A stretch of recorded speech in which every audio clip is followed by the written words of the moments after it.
Good day everyone, this is Nemesis, and today we are going to take a first look at the Spirit Vale raid, which has been recently added in Guild Wars 2, since I found some necromancer footage from the first boss.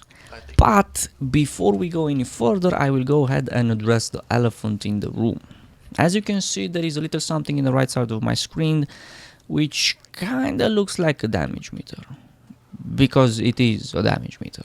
Now, before anyone starts interpreting these numbers, you should know that the person whose footage you now see on screen has done some extensive testing on the accuracy of this damage meter, because this one does not read the game memory.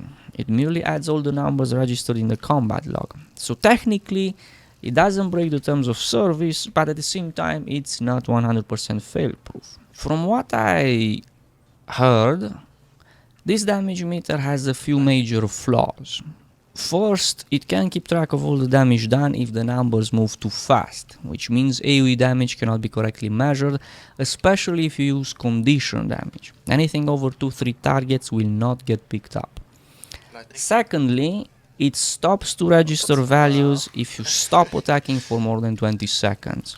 It believes that you left combat, but as long as you continue to attack without taking major breaks in between attacks, the DPS value should be correct. And third, it measures all damage done, but it doesn't track the targets it was done to. So in this particular case, since Epidemic was used to chill the Seekers, the overall damage and DPS got boosted by a little bit.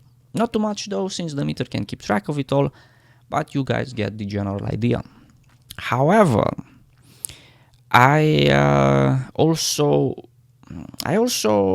found some necromancer footage without Epidemic, and as you can see, the DPS peaks around 14k in the beginning, and the overall damage done is about 1.9 million by the time the boss gets to almost half HP.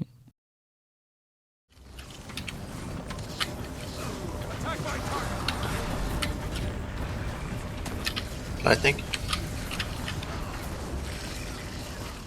Now, I want to take this opportunity to talk a little bit more about DPS, literally. Guild Wars 2 is one of the few MMORPGs out there which doesn't have a damage meter, and that led to a very weird side effect. I see so many people making estimates on their DPS, which is almost as bad as relying on fake math spreadsheets. This should go without saying, but I will say it anyway. DPS means damage per second, and it's calculated by adding all the damage done to a target and dividing it by the time required to do that damage. Okay? Now, because there are things like ramp up times, high cooldown burst sequences, channeling durations, aftercast, DPS uptime, and dozens of situational factors, what you see will never ever be what you get, especially in longer fights.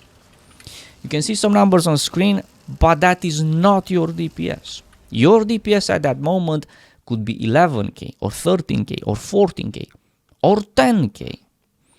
Even if to the untrained eye it may all look the same. And here's another mindfuck.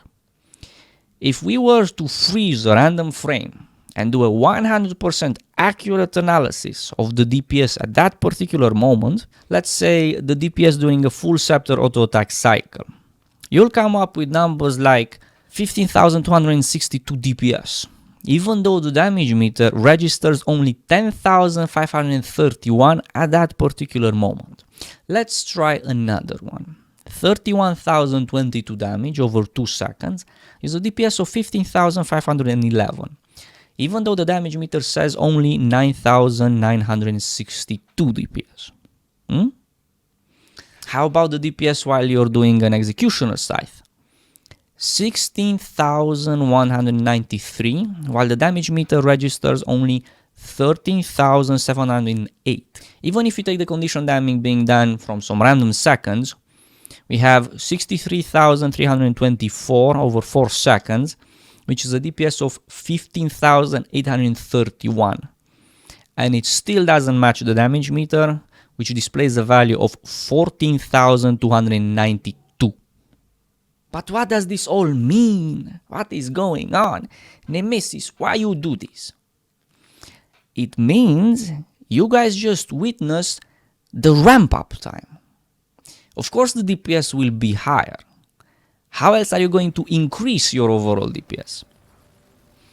So, do you guys see now just how pointless any statements like my Sinister Engineer can go up to 10k burns and blah blah blah actually are? Whenever someone says to me, but man, you don't understand, I saw 10k burning on screen, I just go, so that literally tells me nothing.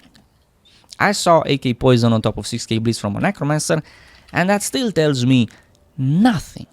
Some classes have builds with really high bursting potential, which drops dramatically after a certain period of time. Others have front-loaded damage sequences, which goes up and then down, up and then down. Other classes are more linear in their DPS.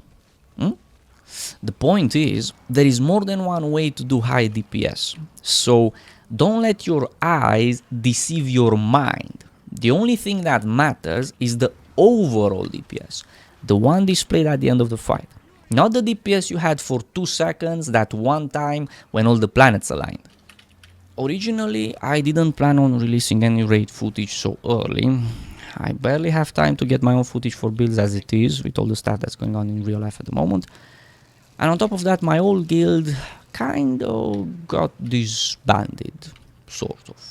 That's why I thought I'll wait a while so that people get the strategy down and figure out how to handle each encounter, and then I look for a new guild.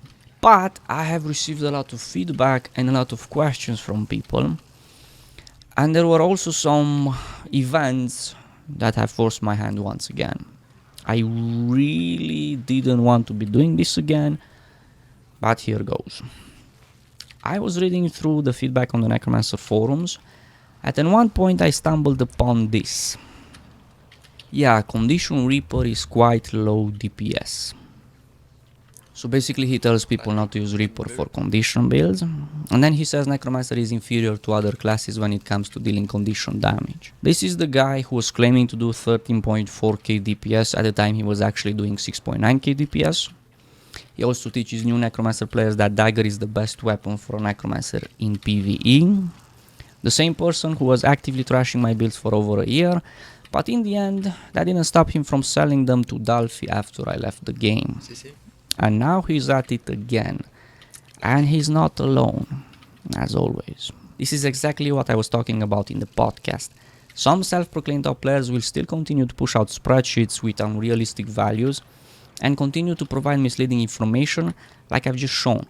And the worst part about it is that there's still wannabe elitists who continue to defend this. Not as many as before from what I heard, but still, the fake math meta mentality is crawling its way back. So I'm going to keep this short and simple.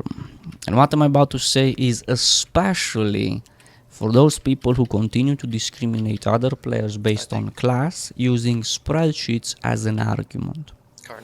There are only 2 possible outcomes. You see, I have another friend. I have lots of friends. And he got me the real HP value of the first boss in the raid. It's 22,021,440, and the boss has 8-minute enrage timer, which means that in order for a group to be able to defeat the boss, they need a party DPS of 45,878.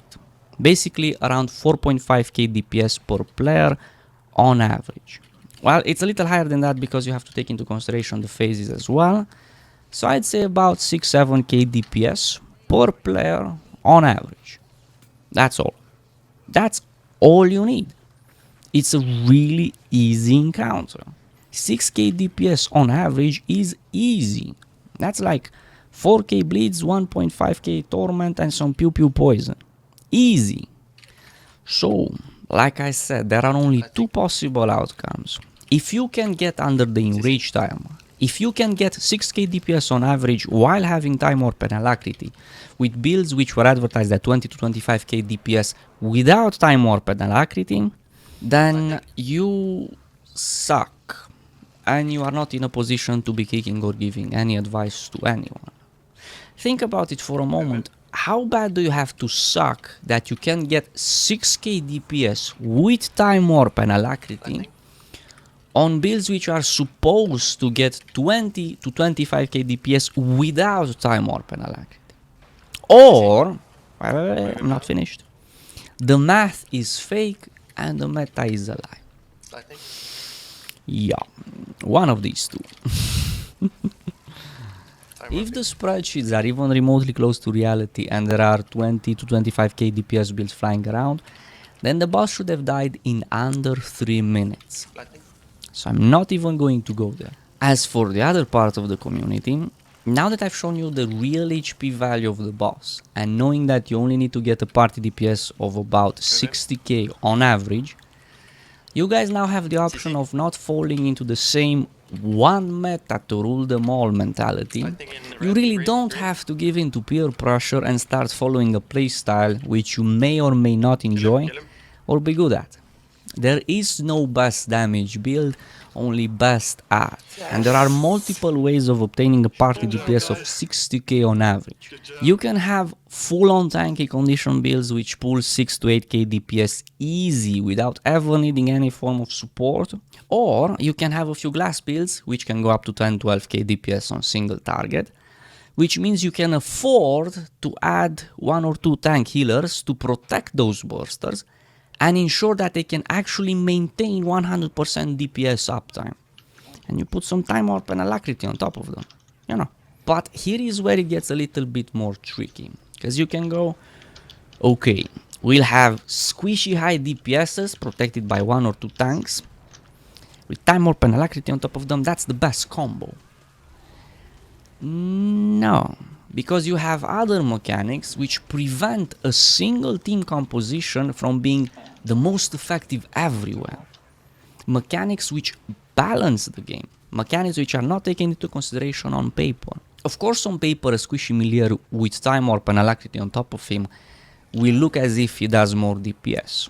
And he probably does more DPS in this particular case. But if he has to break combat to stand on a lightning field, for example, his DPS will drop like a rock. So in this particular task, you need a self-sufficient, as in self-buffing and self-sustaining, ranged condition build, whose damage is reliable even if you get teleported away. So you see, my friends, this is why we don't have a damage meter. Even though it will definitely help a lot of people actually improve, but at the same time, there will be just as many people who do not know how to interpret what they are seeing. Or you do lower DPS with your tanky range conditional build than I do with my squishy revenant while being protected, heal, time warp and alacrity. It's not that simple, my friend. You see, you could never do the job that I am doing, just like I can do as much DPS as you even if I had time warp and alacrity. I can get close, but you will still have the advantage. However, if I wasn't doing my job properly, you wouldn't be doing higher DPS than me. You wouldn't be doing any DPS. None of you would, because you would all be dead. So you see, there's a lot more to consider than just DPS. DPS is merely the starting point. Because the game is so complex, the math can't calculate it. And it takes a considerable amount of game knowledge and experience just to properly interpret the damage meter. That's why we have so many experts, so many people who make the most ridiculous claims. Merely stating that you did 17k DPS on average on the Vale Guardian is an insult to the other players in your raiding party. Because it means you did 8.1 million of the damage. You alone did almost half the damage of the entire fight. I'm not saying that's not true, but if it is, you need to find yourself a better guild, my friend. You need to stop carrying them scrubs and slackers, you know. In conclusion, what you need to remember is this. Number 1, in case you didn't heard, all the math is fake and the meta is a lie. Number 2, The damage meter is not 100% reliable, like I have explained, and it also takes a considerable amount of game knowledge and experience to properly interpret the results. Number 3, it's not all about DPS, especially in raids. Number 4, the Veil Guardian requires a party DPS of about 60 to 70k on average to get under the enrage time. And there are countless ways of reaching this value. Now, before I end this video, I just want to say that I know that people are waiting for my builds, and I'm pretty sure not everyone follows me on Facebook, so a lot of you guys don't really know what I've been up to. Long story short, the game has changed dramatically in Heart of Thorns. We now have Alacrity, which literally changes the DPS rotation in various ways based on its uptime. We have access to new stats, which permit never before obtainable stat combination, which opens up new builds. And on top of that, we have the modifications done to the PvE system, especially when it comes to fractals. I have created 6 different necromancer builds, which should cover everything. 2 for bursting, 1 million 1 range, 2 hybrids, million range, and 2 heavily customizable raiding builds. Now, testing the effectiveness of every single build in dungeons, fractals, and raids by manually calculating the real DPS values was madness. However, I have discovered a little shortcut which significantly speeds up this process. Guild Wars 2 content on YouTube gives out close to no income, so I'm not doing this for the money. I'm doing this for old time's sake, for the fans, and definitely for the few people who have supported me so far via Patreon. That's why I don't want to just make some rushed videos and be done with. Maybe put some fake math and some spreadsheets to get more views. Like, there you go, have fun, bye bye. No, just like always, I took some extra time and effort to make sure that I will deliver 100% reliable information. 1-6 last time. After all that has happened, the last thing I want to do is start a fake meta of my own. Especially now when people are struggling to have 6 to 10k DPS on average, while still dreaming about the 20 to 25k DPS without time warp and alacrity that they saw in some spreadsheets. Judging by everything I have seen in the last 2 weeks, if people only knew what DPS they are actually doing in fractals, they would uninstall their game and go outside. So yeah, it is a lot of work. But since I already made the builds and I'm almost done testing, might as well see it through. But until next time, enjoy your gaming and have a great day.